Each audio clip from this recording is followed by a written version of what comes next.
네, 3월 달에 엔비디아사가 여는 개발자 컨퍼런스 GTC 2024가 열렸는데 요즘 더욱더 주목을 받고 있다 보니까 이 행사에도 관심이 많이 집중이 됐었어요. 주요 내용들 간략하게 살펴보시고 또 젠슨 항이 미래 산업 변화에 대해서 뭐라고 이야기했는지 그 내용도 정리해 보려고 합니다. 자, 먼저 이 자리에서 제일 시간이 많이 할애가 된 것은 블랙웰이라고 하는 새로운 칩을 소개를 했던 것이죠. 자, 이것은 2080억 개의 트랜지스터를 탑재한 세계에서 가장 강력한 칩이라고 하고요. 이전 제품 호퍼보다 최대 25배 적은 비용과 에너지 소비를 자랑한다고 합니다. 자, 그리고 조단위 매개 변수의 대규모 언어 모델에 실시간 생성 AI를 구축할 수 있는 강력한 칩이라고 하는데 왜 이런 강력한 칩이 우리에게 필요한 거죠? 특히나 요즘에 생성형 AI 같은 경우에는 매개 변수, 파라미터 그 규모가 너무나 커지고 있기 때문에 이것을 처리할 수 있는 강력하고 빠르고 저전력 칩이 필요하다는 거예요. 자, 그러면서 젠슨 항이 이런 이야기를 하는데 아주 인상 깊었습니다. 인터넷 텍스트뿐만 아니라 이미지, 그래프, 차트를 보고 훈련하고 심지어 물리학을 이해하는 모델이 TV를 시청하며 상식을 갖게 될 것이다. 우리가 머릿속으로 무슨 일을 상상하는 것처럼 AI 모델이 시뮬레이션을 하게 될 것이다. 이런 것이 가능하려면 데이터 양을 늘려야 하고 더 큰 GPU를 구축해야 된다. 자, 그러니까 지금처럼 텍스트 이미지에서 머무는 게 아니라 AI가 TV를 보면서 상식을 학습할 수 있을 정도로 앞으로 갈 텐데 그러면은 더욱더 강력한 칩이 필요하다라고 하면서 자기네의 칩을 사라고 또 이렇게 홍보를 하고 있는 겁니다. 자, 그리고 또 이 자리에서 뭐가 공개가 됐냐면은 NIM이라고 엔비디아 인퍼런스 마이크로 서비스. 자, 인퍼런스가 추론이라는 뜻인데 이게 뭐냐면 작년에 소개가 되었던 니모 서비스를 좀 더 고도화시킨 거고요. 정리해 보도록 할게요. AI 모델을 대규모로 구축하기 위해 최적화된 추론 마이크로 서비스라고 소개를 하고 있습니다. 기업이 자사의 데이터와 비즈니스에 특화된 생성형 AI 모델을 쉽게 개발할 수 있도록 도와주는 그런 서비스예요. 자, 이거를 클라우드에 돌려대고 각 기업마다 사내 데이터 센터 등의 환경에서 모델을 구축할 수 있도록 도와준다는 겁니다. 그러니까 각 기업마다 어떤 특정 AI가 필요할 때 우리 님이라는 서비스를 이용하세요 라고 이야기를 하는 거고요. 그럼 어떻게 이용할 수 있는가? 일단 예를 들어서 메타사의 그 라마2라고 하는 오픈소스 대규모 언어 모델을 활용해서 엔비디아 칩을 설계하는 님을 만들었다라고 한번 예시를 들어볼게요. 자, 그냥 라마2의 학습 데이터만 활용하다 보면은 질문으로 CTL이 뭐냐라고 질문했을 때 잘못된 답변이 나온다는 겁니다. 왜? 엔비디아 칩 설계에 대한 지식이 라마2에는 들어가 있지를 않으니까. 그건 기업에서만 다루는 내용이니까. 자, 그래서 여기에다가 이 님 모델에다가 이 엔비디아사가 칩 설계에 대한 내용을 추가 학습을 하는 거예요. 이런 것들을 파인 튜닝이라고 하게 되는데 그러면은 정확한 답변이 나올 수가 있다는 겁니다. 자, 이런 식으로 기업들이 가져다가 자사의 데이터를 넣는다든지 해서 특화된 AI를 누구나 쉽게 만들어줄 수 있는 이런 솔루션까지 자기네들이 하겠다는 거예요. 자, 또 재미난 내용이 뭐가 있냐면은 이렇게 되게 됐을 때 언어에 특화된 님, 그리고 화학 공식에 특화된 님, 애플리케이션 실행에 특화된 님 등을 다 각자 만들어낼 수 있는 거고요. 또 이런 님들이 서로 협력을 해서 프로젝트 진행도 가능하다는 거예요. 예를 들어서 암세포 치료에 특화된 약품을 개발하라고 전체 프로젝트를 담당하는 님에게 명령을 하게 되면은 그 님이 계획을 세울 거잖아요. 그런 다음에 그 계획에 특화된 또 다른 님에게 일을 시켜서 그 결과들을 취합해내는 것도 가능하다는 겁니다. 각각의 전문가 님을 만들고 이제 각자의 그 해답들을 묶어가지고 새로운 결론을 도출하는 것도 가능할 것이다 라고 젠슨 항이 이야기를 했어요.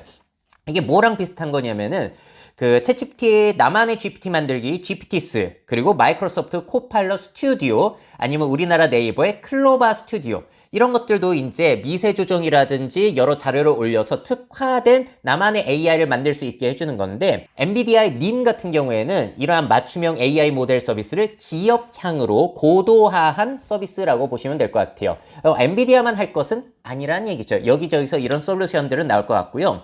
근데 기업들에서 만약에 이렇게 자기네들이 가지고 있는 데이터를 학습시켜가지고 또 새로운 AI 모델을 만들어낼 수 있게 되면은 어떤 시대가 열리는가? 젠슨 항이 이런 얘기를 합니다. 미래에는 데이터 센터가 AI 공장으로 여겨질 것이라는 거예요. 이 공장의 목표는 수익을 창출하는 것이고 이 경우에는 지능을 생성하는 것입니다. 자, 그러니까 이제는 앞으로 데이터 센서 안에서 그게 소모만 되는 게 아니라 전력만 소모하고 그런 것들이 아니라 지능을 생산해내게 되면서 새로운 부가 서비스라든지 새로운 지식을 창출해낼 수 있는 것, 이게 기업의 새로운 방향이 될 것이라는 이야기. 저는 이 컨퍼런스에서 이 내용이 가장 인상 깊었습니다. 제일 새로운 내용이었어요. 자, 그리고 또 요즘에 휴머노이드 로봇이 주목을 받고 있다 보니까 지능형 로봇 솔루션도 엔비디아에서 선보였는데요.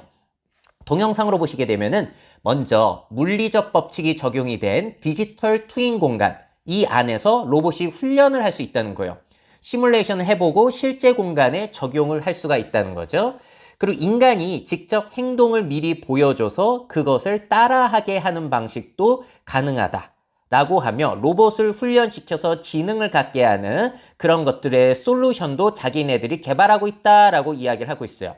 자, 어떤 솔루션이 있냐면은 먼저 그루트, 자연어를 이해하고 인간의 행동을 관찰해서 모방할 수 있도록 설계한 그런 솔루션이고요. 그리고 제슨 토르라는 것은 뭐냐면은 인간형 로봇을 위해서 새로 개발된 컴퓨팅 플랫폼이에요. 그러니까 그 로봇 안에 들어가는 컴퓨터 칩이라고 보시면 되겠습니다. 거기서 컴퓨터 구동을 해가지고 AI에 특화된 그런 기능들을 잘 구현할 수 있게 해주는 그런 솔루션이에요. 하드웨어 솔루션. 자, 그리고 또 아이작 심이라고 해가지고 물리 엔진 기반의 로봇 시뮬레이션 환경을 제공해가지고 이 안에서 물리적인 법칙까지 이해한 AI로 로봇을 훈련시키는 것이 가능하다는 것이죠. 자, 그러면서 이런 얘기를 했습니다. 젠슨 황이 시뮬레이션을 통해 제품을 개발하는 사업은 컴퓨팅 비용을 낮추는 게 아니라 컴퓨팅 규모를 높이는 것이 중요하다. 디지털 트윈에서 작동하기 위해서는 속도를 높여야 된다라고 이야기를 했는데 결국에는 자기네들의 강력한 GPU와 솔루션이 필요하다라는 이야기가 되겠습니다. 자, 그리고 또 GTC 행사에서 젠슨 황이 언급한 AI 발전으로 인한 미래 산업 변화, 그 내용들을 좀 정리해 보도록 할게요. 먼저 모든 데이터 센터가 가속 컴퓨팅으로 현대화하게 되면서 1조 달러 규모의 산업으로 성장할 것이다. 생성형 AI는 기존에 없던 소프트웨어를 만들어내면서 새로운 산업을 창출할 것이다. 미래에는 데이터 센터가 AI 공장으로 여겨지며 지능을 생성할 것이다. 닌과 같은 소프트웨어 패키징 방식은 소프트웨어 개발과 배포의 패러다임을 바꿀 것이다. 자, 근데 엔비디아만 하는 건 아니에요. 미래에는 움직이는 모든 것이 로봇화할 것이며 산업에 큰 변화를 줄 것이다.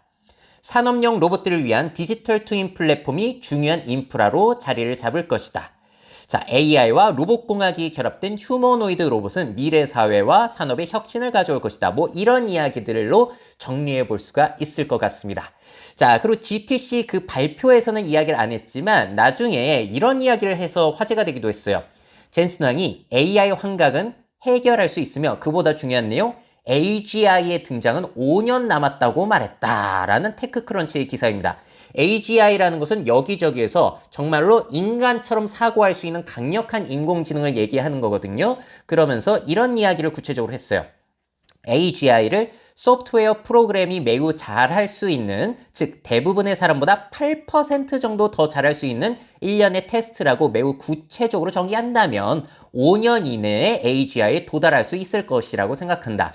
그러니까 인간처럼 눈치가 빠르고 뭐 그런 요인이 아니라 어떤 특정 분야에서의 성적만 가지고 본다면은 그때는 이제 AGI가 등장했다라고 정의를 내릴 수도 있을 것이라는 거예요. 5년 안에. 자, 이렇게 엔비디아사의 발표 내용을 보셨는데요. 칩 성능의 향상으로 인해서 AGI의 시대, 그리고 휴머노이드 로봇 시대가 곧 오게 될 건지 상상을 하게 되는 그런 말이었던 것 같습니다. 근데 사실 새로운 내용이 있었던 건 아니에요. 이 GTC 행사에서는 늘 더 빠른 GPU를 공개했었고 가속 컴퓨팅이 중요하다는 얘기 늘 있었고요. 자율주행 로봇, 스마트 팩토리를 위한 디지털 트윈이 중요하다고 하면서 옴니버스 플랫폼을 늘 홍보했었습니다. 그리고 디지털 트윈 시뮬레이션을 위해서 AI를 통해서 물리법칙도 구현한다는 얘기 메타버스 때부터 늘 있었던 거고요. 드론, 로봇 등에 탑재될 그 제슨 플랫폼 얘기도 계속 나왔던 거예요. 그런데 이번에 사람들이 더 주목했던 이유는 뭐죠?